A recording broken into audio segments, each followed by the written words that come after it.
Hey, how's it going, everybody? It's Jonathan.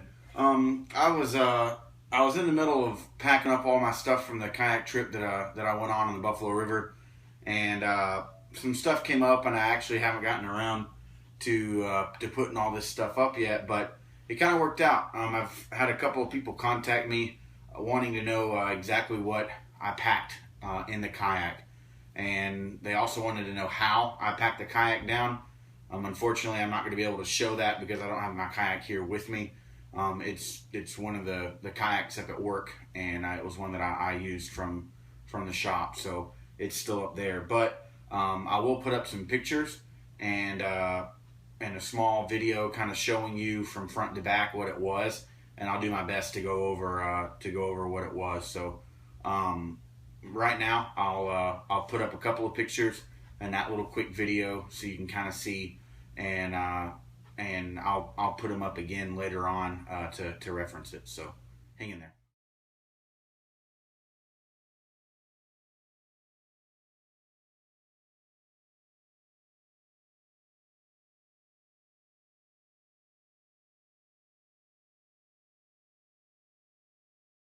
All right. So those were the pictures that of the way that the kayak was set up, and I just kind of wanted to go over it with you real quick.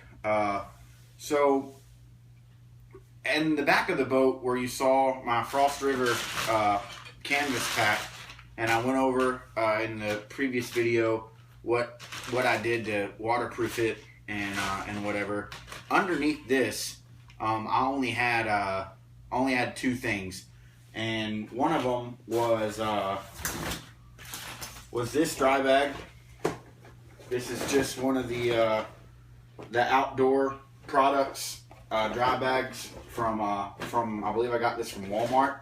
And inside this, I just kind of had all of my random leftover stuff that I couldn't fit into my pack. So I had an extra roll of bank line in here, a roll of duct tape, some of my spare heat for my alcohol stove, and just, some Ziploc bags and just some extra stuff. I had an extra tarp in here, kind of stuff that I might need. I couldn't really justify leaving at home. Like I've told you in other videos, I love to bring my stuff, but stuff that I might need, it can get to really quickly. And by no means that I have this thing full, and I did that intentionally because I assumed that I might have a pair of wet socks or shoes or something that I might need to stuff in here to keep it from moving around on the boat. So I had that towards the back end of the boat here, and my Frost River set on top of it behind my seat.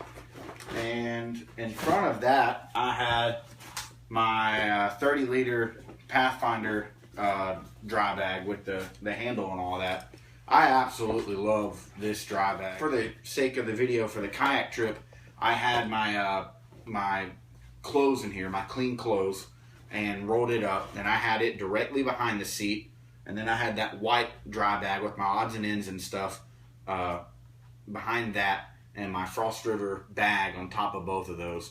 And the way I strapped it in is I have just those flat blue and red bungee cords, the flat cords, and I would hook it into my bottom rung or my bottom pole on my seat, hook them into there and run them to the back of the boat, and there's bungee webbing that goes along the back, and it has hooks on there. So I brought two from the back of the seat all the way to the around the back of my bucket. So I also had this at the very back. You can see it sticking up. So let's just pretend here I have my bucket, camo dry bag, white dry bag, Frost River pack on top. Before I would put my Frost River pack on top, I would take one bungee, the long one, hook it into the back of the seat, go around the back of the bucket, and hook it over on the other side of the seat with my two dry bags underneath. So it would pull pressure down on the two dry bags. And then it would pull the bucket forward like this to pull the bucket back and to keep it straight up and down on the back of the boat. I took another long bungee cord and ran it through the back of the handle. So it had a cord pulling this way and a cord pulling that way, two dry bags underneath.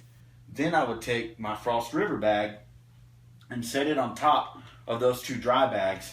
And I took my shorter flat bungee cords and just did an X pattern and hooked it into the loops on the side of the boat, and put that over the Frost River bag.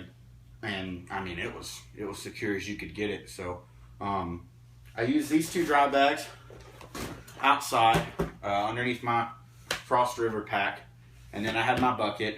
And I've had a couple of questions about my bucket. I'll just say this real quick. I absolutely love this thing. If there's a way for me to carry this in my hand and my backpack on my back, I'm bringing it with me, period. It's the perfect size stool for me. I love sitting on it.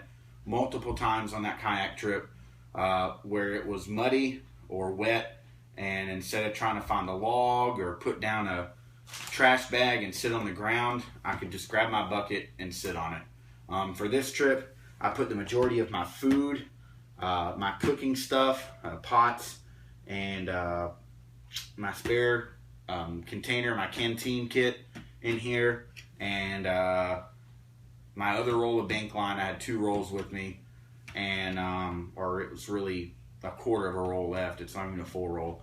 Put that in here, and just kind of use this and that white dry bag that was underneath my Frost River pack as my kind of spare odds and ends. But this is mainly what I put my food in. So I absolutely love my bucket. You can get them at Home Depot, and next to them are these, what they call the Gamma Seal lid. It's just a outer ring. Here. It's just an outer ring that snaps onto the side of the bucket, and it's a pain in the butt to get it off. So make sure that you want this on here, because once it snaps on, it's pretty hard to get off.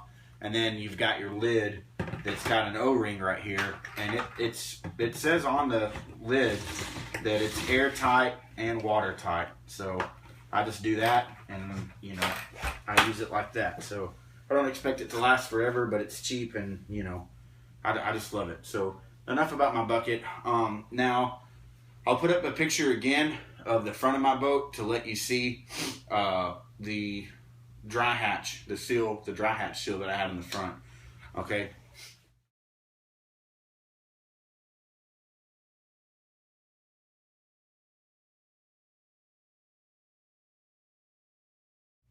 All right, so that was the front of the boat, and in that dry hatch seal, I had another one of the white dry bags, and in this one, I have my sleeping stuff. So I've got a wool cap in here, an emergency like grabber style space blanket, and my sleeping bag with my camp pillow. I just use one of these in my hammock, and I just stuffed all that in here and put that in that hole. And it is kind of challenging to get it in there, but that's why I decided to put the dry bag with my sleeping bag and all that. I can squeeze it, you know, it's not something hard, and I was able to squeeze it into that front dry seal. And then I also put in there my hammock, and it's just this bag right here. And in this hammock, it's got the my hammock and my snake skins. It's got the tree straps, my space ring, or my climbing rings that I use, and I actually have some extra webbing in here too. I brought it just in case I couldn't find a tree that was small enough. Those tree straps that come with the Hennessy hammocks aren't that long, so luckily I brought that extra ratchet strap webbing, and it worked out. So I put that in the dry hatch, the sleeping bag, dry bag in the dry hatch.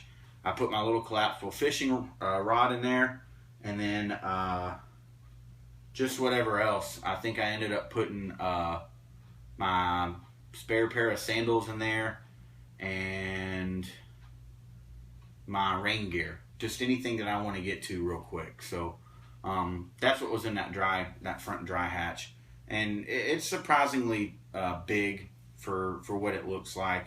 I know I probably should have went over the actual boat when I had it loaded down and show you all the ins and outs, but I was just having too much fun to be thinking about that stuff. I'm sorry. And then on me, on my person, I use this this life jacket. I got it for Bass Pro, from Bass Pro. It was actually it's actually on sale for $40. I know that that's kind of a lot for a life jacket, but it's a really nice one. It's got really comfortable straps on it, and it's got a really high collar that it's padded, and so it's not really tight around the back of your neck. And I like the mesh. I like that it's not completely, you know, one piece. And in this pocket, I had this little dry storage that I put my phone in, so that I could get my phone in and out real quick to film the videos that I did. And I'll just throw my phone back in here, close it up, and put it in this pocket.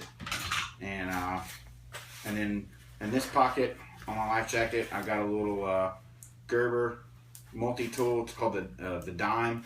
I've had it forever. It's just something to get to really quick if I need it. And I've got it on a carabiner right here. And other than that, right next to me, I had this small dry bag. And this is one that I got from Bass Pro. It's the Ascend brand, and it worked amazing. This thing got absolutely soaking wet to the bone, and it never once leaked. And the reason why I have this small one, the little 5 liter, is I put all the stuff that I would normally keep in my pocket, or anything that I, if all else fails, I want in this bag in here. So I put my wallet, my neck knife, my ferro rod, flashlight, my pocket knife. I ended up putting my little camera tripod that I'm using right now in there. I can't remember what else. My spare, my backup knife in there. And it worked out really well, because I would roll it down, and then I have a little D-ring and carabiner right here. And I used one of those orange big twist ties that you can get like in the automotive section at Walmart, and I ran that through the handle, and then ran it through this D-ring and twisted it to the boat. And then I could just reach here underneath my leg and open it up and pull out what I need to, and tie it down. And it really worked out too, because when we went to the Hendon Hollow to go look at the huge waterfall, I just grabbed all the stuff that was valuable, that I absolutely didn't want stolen out of my boat, and put it in this bag, and then just carried this with me as kind of my little kit in case something were to happen while we were walking through the woods. But I had the luxury of Justin Wolf and Travis Henry with me, and so I knew Travis could keep me fed with the wild edibles, and Justin could fart on some sticks and start a fire that way. So those two guys are amazing at what they do, so I just kind of tagged along. It was their entertainment, cracked jokes, kept the mood light, and shared my food with Travis. So that is what was in my kayak. I apologize for not having my kayak here with everything packed down to show you. I've got a huge mess, and I haven't done anything about it. We've had crazy flooding and storms here in Texas, and it just seems like every 3 hours we've got something that we need to prepare for, and and get ready for storm-wise. So I finally have a few days to put all this crap up, and I'm gonna get to it, but I wanted to share this with you before. Enough rambling. I really appreciate you watching this, and for anybody that had the questions about how my kayak was packed down and what all I had with me, I hope this really helped you. Wanting to do more trips like that this summer, and from here on out, so I'll be sure the next time I do it to go over what I brought, and actually some lessons learned and stuff that I may not need that I thought I did. So y'all have a great day. Thank you so much for watching, and I'll put up those pictures here again at the end of this video, and that way you can get another look. Have a good one, guys, and thanks so much. Bye.